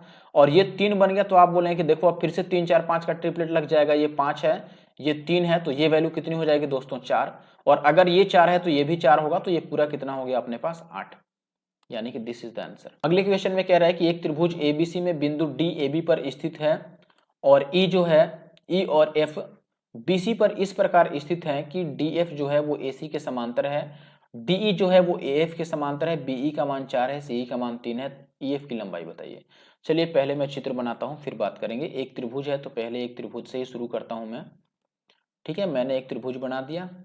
अब इस त्रिभुज में आपको कह रहा है कि ये त्रिभुज एबीसी है, तो नाम भी लिखना जरूरी है। ये ए है, ये बी है और ये सी है। ध्यान से समझना, काफी अच्छा सवाल है ये। इसमें ये कह रहा है कि डी जो है वो ए बी पर स्थित है, तो ए बी पर मैंने यहाँ पर एक पॉइंट ले लिया कि ये डी है, और ये कह रहा है कि ई और एफ कहाँ है, बी सी पर है। तो बी सी पर हमें 2 पॉइंट लेने हैं, एक मैंने ई बना दिया और एक मैंने एफ बना दिया यहाँ पर, ठीक है। अब ये कह रहा है कि डी एफ ए सी के समांतर है, कि डी एफ को मिलाएंगे तो वो ए सी, तो चलो पहले मिला ही देते हैं। मैंने डी एफ मिला दिया, ये ए सी के समांतर है तो हमें यहाँ रखना चाहिए, और इसे भी मिलाना है और इसे भी मिलाना है, ठीक है। ये कैसे बन रहा है भाई, यहाँ कम से कम बनना चाहिए तब जाके बात बनेगी। चलो कोई बात नहीं, मैं देखता हूँ क्या हो पाएगा। चलिए डायग्राम मैंने पूरा बना दिया है। अब इसमें देखिए क्या क्या दे रखा है। सबसे पहले ये बोला गया है कि BC पर ये इस प्रकार स्थित है कि DF जो है वो AC के समांतर है। DF किसके समांतर है? AC के, यानी कि ये वाली लाइन इस लाइन के बराबर है जिस पर मैं एरो बना रहा हूँ। वैसे ही DE AF के समांतर है। DE यानी कि ये जो जिस पर डबल एरो बना रहा हूँ, ये एक दूसरे के समांतर है, ठीक है। अब यहाँ पर एक बात समझना जरा, आपको BE का मान दिया है 4, BE का मान कितना दिया है? 4। और CE देखो ये CE नहीं है, ठीक है, यहाँ पर ये थोड़ा सा मिस्टेक है, इंग्लिश हिंदी दोनों में ही मिस्टेक है, यहाँ पर CF होगा एक्चुअली में, ठीक है। ये CE नहीं है, ये CF है। मैं लिख देता हूँ नीचे कि CF कितना है? 3 है। यहाँ भी CE नहीं है, ये CF है, ये कितना है? 3 है, ठीक है। CF अपना 3 है। चलिए देखिए, अब CF 3 दिया है आपको। अब हमें एक बात समझनी पड़ेगी दोस्तों कि यहाँ पर देखो त्रिभुज BDE जो है ये सीधा सीधा सिमिलर है किसके? त्रिभुज BAF के। क्यों? क्योंकि इनके आधार जो हैं वो समांतर हैं। यदि दो त्रिभुजों के आधार समांतर हैं और वो एक के दूसरे के अंदर ही बने हो, तो आपको पता है कि बेस पैरेलल होने पर वो दोनों ही समरूप हो जाते हैं, तो ये दोनों समरूप हैं। इसी तरह से आप देखेंगे तो एक और बात पाएंगे कि दोस्तों जो त्रिभुज BD और F है ये सिमिलर है किसके? त्रिभुज BAC के, क्योंकि ये वाला इसके समांतर है। बात समझ रहे हैं? DF जो है वो AC के समांतर है, इसलिए ये दोनों भी समरूप हो गए। अब देखो अगर इन दोनों की मैं बात करूं तो आप यहां पर बोले कि देखो हमें ये तो पता है कि CF कितना दे रखा था? 3 दे रखा था। EF हमें निकालना ही है तो इसको मैं x मान लेता हूं, ठीक है। तो पहले हम इसमें बात कर लेते हैं कि देखो ये 4 और बटा का ये पूरा लेता हूं मैं, तो आप बोले कि 4 बाई पूरा कितना होगा? 4 प्लस x, ये किसके बराबर होगा? तो आप बोले कि दोस्त ये हो जाएगा, इस साइड से मैं बात करूं तो BD और बाई ये टोटल, यानी कि ये BD और बटा टोटल कितना है? तो आप बोलेंगे कि B से A तक है, BA के बराबर होगा। अब इसमें भी मैं यही लिखता हूं, भुजाएं समानुपाती होंगी तो यहां पर भी यही काम करेंगे। इसमें देखिए, इसमें आपको एक बात समझनी पड़ेगी कि इस चित्र में देखिए हम सीधा सीधा बात करेंगे। इस चित्र में आप बोलेंगे, इस वाले में देखो मैं BDF की बात कर रहा हूं। BDF यानी कि यहां से यहां तक और यहीं से पूरा, इनका हमें रेशियो लेना है, ठीक है। यानी कि B से F तक का रेशियो लेना है। B से F तक का कितना होगा? तो आप बोलेंगे B से F तक में हमें 4 और x दोनों लेना पड़ेगा, तो मैं लिख देता हूं कि 4 प्लस x और बटा टोटल BC तक। तो BC कितना होगा? तो आप बोलेंगे BC हो जाएगा, देखो यहां पर तो 4 है और ये x है और प्लस का 3, 4 प्लस x प्लस 3 पूरा, तो 4 और 3 7 और प्लस का x हो जाएगा। और दाहिने साइड में फिर से हम तो इधर वही लिख देंगे कि B से D तक और फिर B से कहां तक? A तक, ठीक है। तो इधर मैं वही लिख देता हूं दोस्तों कि ये BD बाई कितना हो गया? BA। अब इन दोनों में देख रहे हैं कि आपका RHS सेम है तो LHS भी सेम होगा, तो हम इनको सेम कर देते हैं कि ये 4 बटा 4 प्लस x हो गया और ये कितना हो गया आपका? 4 प्लस x बटा 7 प्लस x। अब यहां से क्रॉस यदि हम गुना कर लें तो ये कितना आ जाएगा? तो आप बोलेंगे दोस्तों कि ये आ जाएगा 7 चौके 28 और प्लस 4x, और ये कितना आ जाएगा? 4 चौके 16। ये तो a प्लस बी का होल स्क्वायर बन गया, तो 4 चौके 16 फिर x का स्क्वायर और 2ab यानी कि 4 दूना 8x। सबको राइट साइड में यदि मैं भेज दूं तो ये बनेगा x स्क्वायर और प्लस का 4x और माइनस का 12 equal to 0।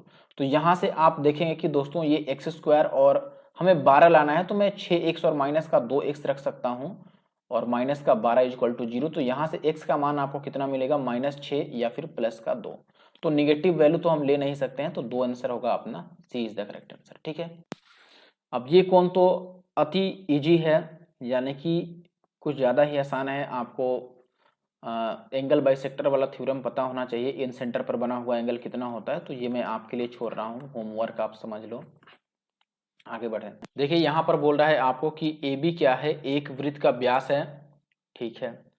C D Vyas A B के विपरीत पक्षों पर ऐसे बिंदु हैं कि जो कोण ए सी डी बना है वो 25 डिग्री है, और ई जो है वो लघु चाप बी डी पर एक बिंदु है, ठीक है। लघु चाप का मतलब माइनर आर्क जो होता है वो।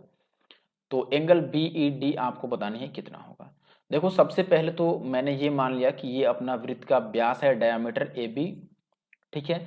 और ये कह रहा है कि सी और डी ए बी के विपरीत पक्षों में यानी कि अपोजिट साइड्स की तरफ बनाए गए हैं, अपोजिट डायरेक्शन में। यानी कि एक तरफ आपका सी है, मान लो यहां पर सी है, तो दूसरी तरफ यानी कि यहां पर आप मान के चलिए कि डी है, ऐसा ये कह रहा है, ठीक है। चलो तो अब सी डी को हम मिला लेते हैं, जैसा कि इसमें बोला गया है, मैंने सी डी को मिला लिया, ठीक है। अब ये कह रहा है दोस्तों कि एंगल ए सी डी आपको मालूम है, ए सी और डी, यानी कि इसको अगर मैं मिला दूं तो ये एंगल हमें पता है कि ये वाला कोण कितना दिया है दोस्तों, यहाँ पर 25 है, ये अपने पास 25 है, ठीक है। और बी डी पर लघु चाप बी डी, चलो तो बी डी को यदि मैं मिला दूं, लघु चाप का मतलब ये है कि यदि हम बी डी को यहाँ से मिला दें, ध्यान दीजिएगा लघु चाप का मतलब, तो बीडी को मिलाने से आप देखेंगे कि यहाँ पर जो वृत्त है वो दो भागों में बंट गया है, तो जो छोटा वाला भाग ये बन रहा है ये लघु चाप है। तो इस पर ये कह रहा है कि इस पर एक पॉइंट ई है, तो इस पर एक पॉइंट मैं ई बना देता हूं, मान लो यहाँ पर अपना पॉइंट ई है।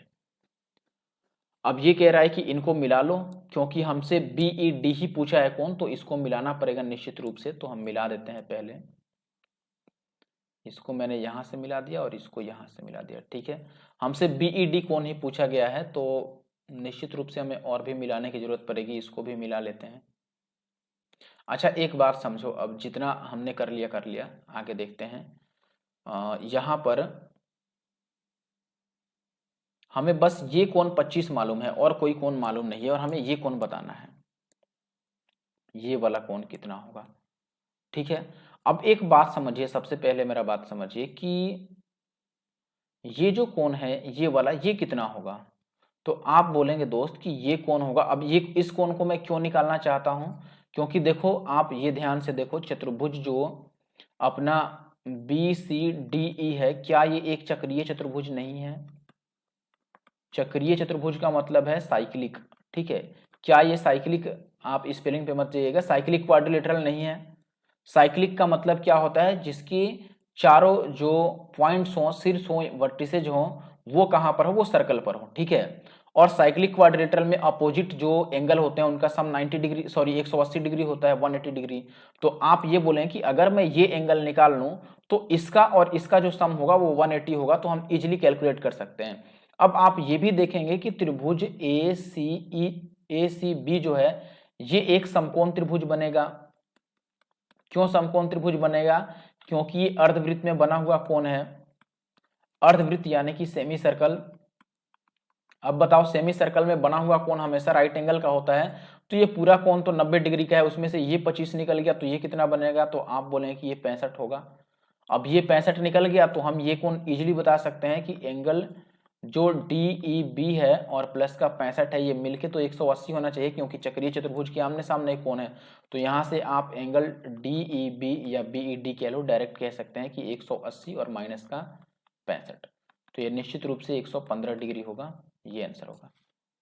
अगले क्वेश्चन में आपको दिया गया है कि एक बाहरी बिंदु ए से दो स्पर्श रेखाएं ए बी और ए सी एक वृत्त को बी और सी पर स्पर्श करने वाले वृत्त पर खींची गई हैं। आप ऐसे समझ लो कि बी और सी पर स्पर्श करती हैं, लैंग्वेज पे मत जाओ, ठीक है। अब ये कह रहा है कि पी और क्यू, ठीक है, पी और क्यू क्रमशः ए बी और ए सी पर ऐसे बिंदु हैं कि पी क्यू वृत्त को आर पर स्पर्श करता है। यदि ए बी 11 है, ए पी 7 है, ए क्यू 9 है, तो पी क्यू की लेंथ। चलिए सबसे पहले मैं पहुंच करके थोड़ा फिगर बना लूं अपना डायग्राम, उसके बाद बात करेंगे। देखिए बाहरी वृत्त में बाहरी बिंदु क्या है, ए है, तो ये सबसे बाहर का बिंदु मैंने ए ले लिया, एक्सटर्नल एंगल। दो स्पर्श रेखाएं ए बी और ए सी हैं, तो ये मैं मान लेता हूं कि चलो ये ए बी हो गया और ये ए सी, दो टेंजेंट्स हो गए, ठीक है। ये बी और सी पर सर्कल को टच कर रहे हैं, और P और Q ए बी और ए सी पर दो पॉइंट थे, तो ए बी पर मैं मान लेता हूं कि ये P है और ए सी पर कौन है भाई, Q है। इनको भी मिला दिया गया है, जिसकी लेंथ हमें बतानी है पी क्यू की। हमें मालूम क्या है, हमें ये मालूम है दोस्तों कि ये सर्कल को आर पर टच करता है, ये जो है ये आर पर टच करता है। ए बी 11 है, ए बी यानी कि ये पूरी लेंथ कितनी है, 11 है, ठीक है। और ए पी कितना है, 7 है, ए पी यानी कि ये लेंथ 7 है, ठीक है। और ए क्यू कितना है, 9 है, ये लेंथ कितनी है, 9 है। तो हमसे पी क्यू बतानी है। बताओ, इजीली बता सकते हैं। आप एक बात बताओ मुझे कि अगर ए बी दोस्तों 11 है तो क्या ये लेंथ भी 11 नहीं होगा? तो आप बोलेंगे बिल्कुल होगा, क्योंकि बाह्य बिंदु से खींची गई जो टेंजेंट्स होती हैं, स्पर्श रेखाएं होती हैं, वो बराबर होती हैं। तो निश्चित रूप से इस चित्र में हम ये कहेंगे दोस्तों कि ए बी और ए सी दोनों ही बराबर है, दोनों 11-11 है। अब एक और बात आप जरा ध्यान से समझना, अगर ये ए से लेकर और सी तक ए सी पूरा 11 है, ये चीज आपको 9 दे रखा है, तो क्या ये 2 नहीं होगा? 9 2 11 होता है। और ऐसे ही ये 7 है तो ये 4 होगा, 7 4 11 होता है। अब एक और बात बताओ कि इस एक ही वृत्त में, इस वृत्त में मैं ये भी बोल सकता हूं कि Q जो है ये बाह्य बिंदु है और Q से दो स्पर्श रेखाएं खींची गई हैं, एक तो QC और एक QR। और बाह्य बिंदु से खींची गई स्पर्श रेखाएं बराबर होती हैं, तो आप बोले कि QC यदि 2 है तो QR भी 2 ही होगा। सिमिलरली आप कह सकते हैं कि बाह्य बिंदु P है और P से दो स्पर्श रेखाएं खींची गई हैं, एक तो ये PB अपना और एक अपना क्या है, PR। तो आप बोलेंगे PB यदि 4 है तो PR भी क्या होगा, 4 होगा, क्योंकि बाह्य बिंदु से खींची गई दोनों स्पर्श रेखाएं समान होती हैं। अब बस यहां से आपको PQ बताना है, तो डेफिनेटली PQ क्या होगा, 4 + 2, और ये कितना आ जाएगा, 6। ठीक है, 6 हो गया। आगे बढ़ते हैं। ओके, नेक्स्ट क्वेश्चन में आपको बोला गया है दोस्तों, अच्छा देखो, अगर आपको वीडियो पसंद आ रहा है जरूर से वीडियो को लाइक करना दोस्तों, और कमेंट जरूर करना, ठीक है। और आप यूट्यूब पर तो हमें सब्सक्राइब कर ही सकते हैं, अब इंस्टाग्राम पर भी फॉलो कर सकते हैं। पहले भी मैंने बताया था, एक बार और आईडी बताता हूँ, ठीक है, ताकि आप भूले नहीं। आईडी है इंस्टाग्राम की NK मैथ्स और _ फिर आप नाम लिखेंगे नंदू कुमार, ठीक है। इजिली आप इसको इंस्टाग्राम पे फाइंड आउट करके और फॉलो कर सकते हैं, ठीक है। और यूट्यूब पर आप सब्सक्राइब कीजिए और साथ ही साथ टेलीग्राम ग्रुप आप ज्वाइन कीजिए, जहां पर आपको PDF मिल जाएंगे। इंस्टाग्राम पे आप डायरेक्ट मुझसे कोई डाउट भी हो तो आप कमेंट करके मुझसे पूछ सकते हैं, कुछ भी बात हो वहां डायरेक्टली इंटरेक्ट हो सकते हैं।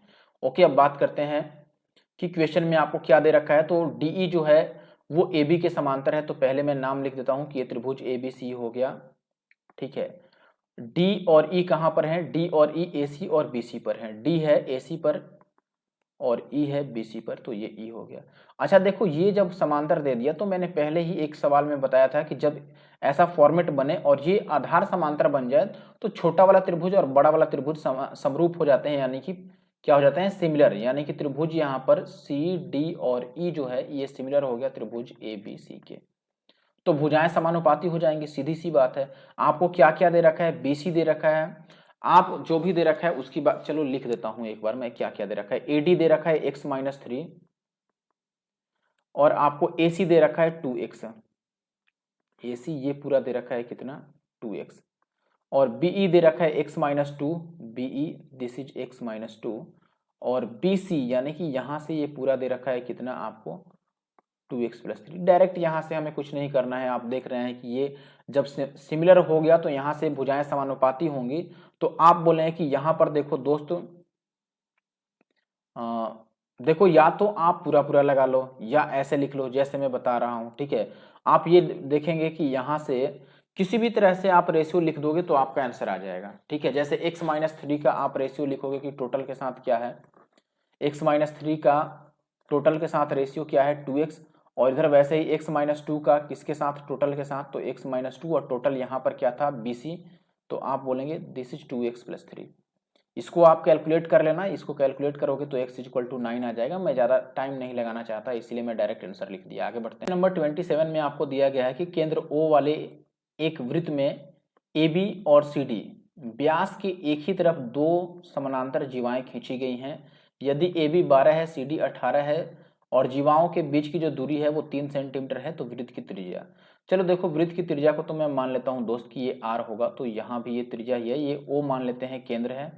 और एक जीवा है अपनी AB, ठीक है, ये CD होनी चाहिए एक्चुअली में, जो बड़ी जीवा है उसका नाम CD है और ये अपना AB है, छोटी वाली जीवा, ठीक है।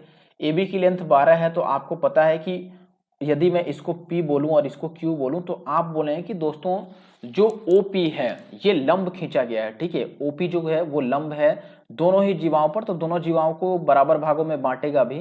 तो AB यदि 12 था तो ये वैल्यू कितना हो गया 6, और ऐसे ही CD कितना था तो आप बोलेंगे 18, तो ये वैल्यू कितना हो गया 9। क्लियर है। अब आपको ये भी बोला गया है कि दोनों जीवाओं के बीच की दूरी कितनी है 3, यानी कि PQ कितना हो गया अपने पास 3 हो गया। ठीक है, बात समझ रहे हो। अब यहां से हम ये बोलेंगे दोस्त कि अच्छा हमें OQ नहीं मालूम है, तो मैं कुछ समय के लिए मान लेता हूं कि OQ x होगा। हमें R का मान बताना है तो इजीली हम पाइथागोरस लगा लेते हैं ना, 2 बार लगा देंगे। देखो एक बार मैं बात कर रहा हूं इस त्रिभुज में, ध्यान देना ये जो त्रिभुज है अपने पास ये वाला, इस त्रिभुज में यदि मैं पाइथागोरस लगाऊं तो आप बोले कि यहाँ पर जो R का स्क्वायर आएगा दोस्तों, कर्ण का स्क्वायर, ये 9 का स्क्वायर प्लस x के स्क्वायर के बराबर आएगा, यानी कि 9 स्क्वायर प्लस x का स्क्वायर, यही होगा। और यही अगर मैं बड़े वाले में लगाता हूं, बड़ा वाला यानी कि कौन सा, देखो मैं यहां पर बनाता हूं, ये अगर मैं ले लूं यहां से O A और P, त्रिभुज OAP में यदि यही मैं सूत्र लगाता हूं, R स्क्वायर लिखता हूं, तो यहां से आप बोलेंगे कि R स्क्वायर किसके बराबर आएगा 6 का स्क्वायर और प्लस ये पूरा, तो आप बोलेंगे 6 का स्क्वायर, और ये पूरा कितना है तो आप बोलेंगे x प्लस 3 का स्क्वायर, यही है। तो यहां से ये 9 का स्क्वायर तो 81 हो जाएगा, और ये x का स्क्वायर, और ये 6 का स्क्वायर 36, और इसको ये प्लस b का होल स्क्वायर लगाओ, x स्क्वायर और 3 दूना 6x और प्लस 3 का स्क्वायर 9, ये x स्क्वायर तो दोनों तरफ से साइड हो जाएगा, ये कितना हो जाएगा 45 को इधर लाके माइनस कर दो तो 6x की वैल्यू कितनी हो जाएगी 18, 45 इसमें से माइनस करेंगे तो कितना आएगा, तो 5 जोड़ दूं तो 50 हो जाएगा, तो 31, तो उधर ये 36 आएगा ना, एक्चुअली में ये 36 आएगा। तो x की वैल्यू कितनी हो गई 6।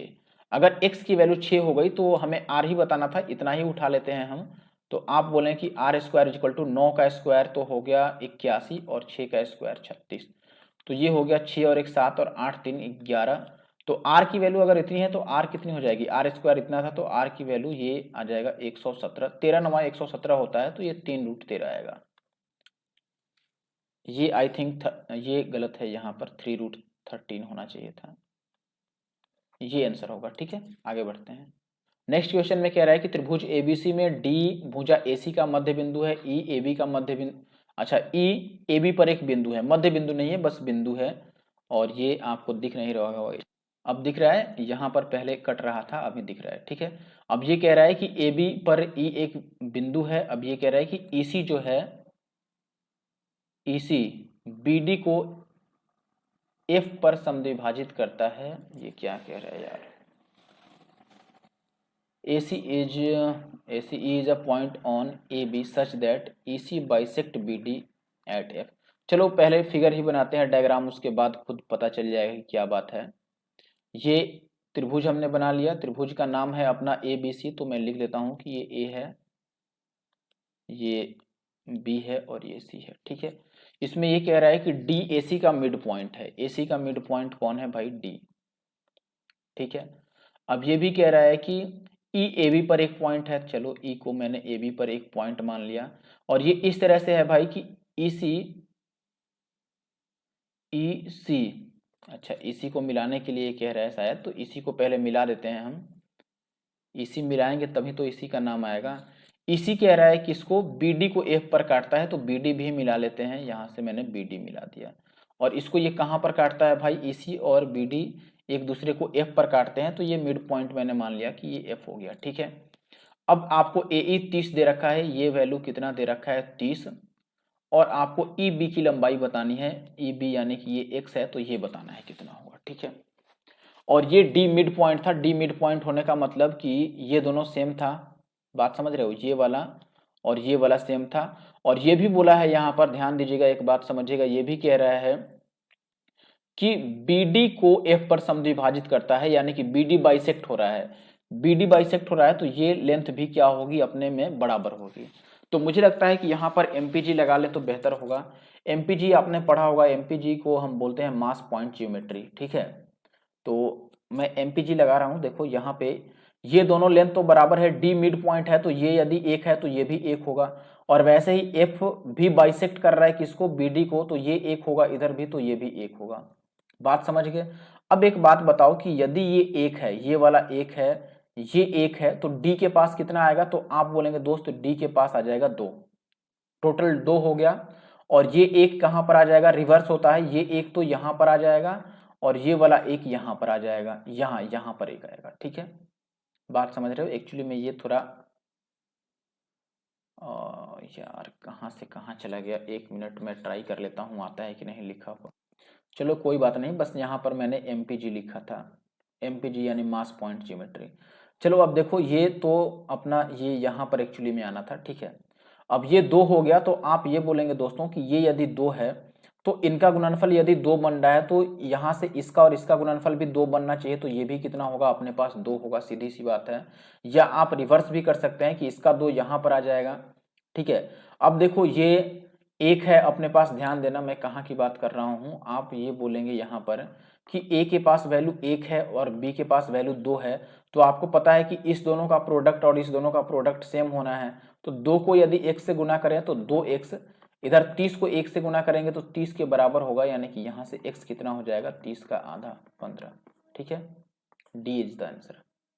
अगला सवाल देख लीजिए, त्रिभुज ABC को केंद्र O वाले एक वृत्त में इस प्रकार अंकित किया गया है कि कोण ACB 115 डिग्री है, O को A से मिला दिया गया है, तो कोण OAB क्या होगा। कोई बात नहीं, पहले हम एक वृत्त ही बना लेते हैं। एक वृत्त ये हो गया, लेट से इस वृत्त में कह रहा है भाई कि त्रिभुज ABC बनाया गया है, तो इसके अंदर अगर मैं त्रिभुज ABC बना दूं, मान लो ये मैंने एक, ये क्या हो रहा है भाई, त्रिभुज पूरा नहीं बन पाया, मैं पूरा बनाने की एक बार कोशिश कर लेता हूं। ये अभी भी कोशिश बेकार ही जा रहा है। अब ठीक है, ठीक है, ये मान लेते हैं कि ये त्रिभुज हो गया अपना ABC, ये हमने वृत्त के अंदर बना दिया। अब ये कह रहा है कि कोण ACB कितना है, 115 डिग्री है। ACB ये कोण 115 डिग्री है। ठीक है, O को A से जोड़ा गया है, O सेंटर है, तो O यदि सेंटर है तो O को मैंने A से मिला दिया। ठीक है, इसको भी मिला ही देते हैं इसी बहाने। अब ये कह रहा है कि कोण OAB बता दो, OA और B, यानी कि ये कोण बता दो कितना है। अच्छा बताओ, ये रेडियस है तो ये भी रेडियस है, सीधी सी बात है। अगर ये दोनों रेडियस हो गए तो ये कोण थीटा है, तो ये कोण भी कितना होगा, थीटा होगा। यानी कि यदि त्रिभुज में 2 भुजाएं बराबर हो तो सामने के कोण बराबर होते हैं, हो गए बराबर। और ये कोण 115 है। अच्छा आपको ये बात भी पता होगी कि एक ही वृत्त में एक, ये मान लो एक जीवा है, इसके द्वारा परिधि पर जितना कोण बनाया जाता है केंद्र पर उसका डबल कोण बनता है। यानी कि यहाँ पर अगर थीटा है तो ये कोण कितना होता है, उसका डबल 2 थीटा होता है। तो ये अगर 115 डिग्री है तो ये कोण 115 का डबल होगा। लेकिन ऐसे तो बात गड़बड़ हो रहा है। गड़बड़ क्यों मैं बोल रहा हूँ, क्योंकि 115 का डबल तो भाई 230 हो जाएगा, और हमें पता है कि त्रिभुज में पूरा कोण तो तीनों मिलकर 180 ही होने हैं। बताओ, एक ही कोण इस त्रिभुज में, देखो त्रिभुज ABO में एक ही कोण यदि 230 के हो जाएंगे, 2 कोण कहाँ जाएंगे भाई, 2 कोण माइनस में थोड़ी होंगे, तीनों कोण मिलके 180 होने हैं। कुछ गड़बड़ हो गया क्या हमसे। अच्छा देखो, गड़बड़ नहीं हुआ तो ये भी हो सकता है कि हमने डायग्राम गलत बना लिया हो, हमें डायग्राम में थोड़ा सा चेंज करने की जरूरत है। इसे एक बार मिटाते हैं। चेंज क्या करना होगा ना, हमें ये त्रिभुज अब दूसरी तरह से बनाना होगा, तभी बात बनेगा, इस तरह से नहीं हो सकता है। देखो ये भी ट्राई करके देखो, मुझे तो पता है भाई, मैंने ऑलरेडी सॉल्व किया है तो मुझे पता है कि क्या करना था क्या नहीं। फिर भी मैंने ये एक बार इसलिए बनाया ताकि आपको पता चले कि क्या प्रॉब्लम हो सकती है बनाते समय। इसीलिए मैंने आपको एक बार बना के दिखा दिया कि आपको ये दिक्कत आ सकती है, वरना मैं डायरेक्ट सही ही बना लेता। ठीक है, अब देखो यहाँ पर हमें क्या करना होगा कि हमें ये नहीं दिया है कि जो त्रिभुज ABC बना है उसके बारे में ये बताया नहीं है कि वो त्रिभुज सेंटर को अपने अंदर रख रहा है या सेंटर को अपने बाहर रख रहा है। जैसे मैं मान लो त्रिभुज ABC को इधर बना दूं, मैंने ये बोल दिया कि ये अपना त्रिभुज ABC है, ध्यान देना, ये त्रिभुज ABC है, तो कोई बुराई नहीं है। हमने पहले देखो, अब पहले वाले में और इस वाले में अंतर भी समझना जरा। पहले वाला हमने ऐसे बनाया था इसमें, और इसी के अंदर मैंने यहां से त्रिभुज भी बना दिया था ऐसे। और ऐसे में क्या हुआ था कि जो सेंटर था, वृत्त का केंद्र था, वो इसके अंदर आ गया था O, और इस बार हमने सेंटर को बाहर माना है कि मान लो ये सेंटर O बाहर हुआ। अंदर वाले पर तो हमने बनाकर देख लिया भाई, स्टेटमेंट रॉन्ग हो रहा है तो हमने बाहर ले लिया इस बार। ठीक है, यही कर सकते हैं और दूसरा उपाय हमारे पास नहीं है। और अभी भी नाम हम सेम रखेंगे कि ये A है अपना, ये C है, और ये बी है अपना ए बी सी, ठीक है। सी के पास कोण कितना बना था, 115 बना था, ठीक है। अब सी के पास कोण 115 बना है तो कोई दिक्कत नहीं है, और हमसे पूछ क्या रहा था, हमें ओ और ए को मिलाया था, तो मैं ओ और ए को अभी भी मिला देता हूं। चलो, ओ को मैंने ए से मिला दिया, ठीक है। और हमसे ये कोण पूछ रहा है कि ये वाला कोण बता दो, ये कोण कितना है। अगर ये थीटा है तो ये हमसे पूछ रहा है, ठीक है, कि ओ ए बी कितना होगा। अब देखो एक बात समझो, फिर से मैं वही बात करने जा रहा हूं कि इसको भी मैं मिलाऊंगा ताकि दोनों रेडियस बन जाए, तो इसको भी मैंने मिला दिया। और एक और बात आप समझ ही गए होंगे कि इसे भी मिलाना ही पड़ेगा तभी बात बनेगी, नहीं समझे होंगे तो अभी समझ जाएंगे आप। देखिए अब जरा बात समझिए, मैंने इसको ले लिया कि ये पॉइंट जो है ये अपना डी है। अब देखो ये थीटा है तो ये भी थीटा होगा, क्यों थीटा होगा, क्योंकि ये त्रिज्या है, ये भी त्रिज्या है। तो अगर दो भुजाएं बराबर हो गए तो सामने के कोण भी बराबर होंगे, और हमें थीटा ही एक्चुअली में बताना है, हमें ओ ए बी बताना है। अब ये 115 डिग्री है तो ये कोण हम निकाल सकते हैं कि कितना होगा, कोण डी। क्यों, क्योंकि कोण डी और प्लस कोण सी मिलके 180 डिग्री होगा। क्यों, क्योंकि ये चक्रीय चतुर्भुज है। सॉरी, बात समझ रहे हैं, चक्रीय चतुर्भुज साइक्लिक क्वाड्रिलेटरल है। चतुर्भुज जो ABCD है आप देख रहे हैं, इसके चारों ही जो वर्टिसेज हैं ये कहां पर हैं, सर्कल पे हैं, तो ये चक्रीय चतुर्भुज हो गया, साइक्लिक क्वाड्रिलेटरल। अब डी हम निकाल सकते हैं कि एंगल डी जो होगा ये 180 माइनस सी 115, तो ये कितना आ जाएगा, 65 डिग्री। अगर ये 65 है तो मैंने अभी आपको बताया था कि परिधि पर कोण अगर 65 का है तो यहां पर कोण कितना बनेगा, उसका डबल, यानी कि ये 130 हो गया। और अगर ये 130 हो गया, ये वाला कोण 130 हो गया दोस्तों, तो आप बोलेंगे कि अब त्रिभुज ओ ए बी में तीनों कोणों का योग 180 डिग्री होगा, तो दो कोण तो थीटा थीटा है, तो 2 थीटा और प्लस का 130, ये 180 आएगा। तो आप यहां से बोल सकते हैं कि 2 थीटा तो 50 हो गया, और थीटा कितना हो गया अपने पास 25। तो ए इसका सही आंसर है, ठीक है। तो देखो मैंने 30 तक क्वेश्चन कर दिया है, 30 तक जो भी ज्योमेट्री क्वेश्चन थे उसको कर दिया है इस वीडियो में, बाकी अगले वीडियो में करेंगे। Thank you for watching the video. अगर वीडियो पसंद आया हो जरूर से कमेंट और लाइक करना।